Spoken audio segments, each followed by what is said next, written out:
তিনি দিচ্ছে না কেন? তিনি জানছে বাংলার মুসলমানরা বিজেপির ভয় আছে, এ সালারা আমাকেই ভোট দেবে, এই মাথায় ঢুকে আছে। আমলারা ঢুকিয়ে রেখে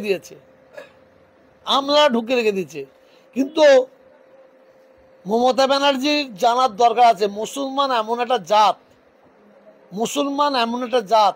যখন কোনো যুদ্ধে নামে ন্যায়ের জন্য, অন্যায়ের বিরুদ্ধে, যতক্ষণ না তারা সফল হচ্ছে, যুদ্ধের মাঠ থেকে ওঠে না। কি করেছো না করেছো ভাঙড়টাকে ধ্বংস করে ফেলেছো। ভাঙড়ে মার পিট, লুট, দারাজ, খুনো খুনি যা কিছু কে করছে? সবসময় বাংলার মানুষ বলবে ওই জাহান্নামার কুত্তা করছে।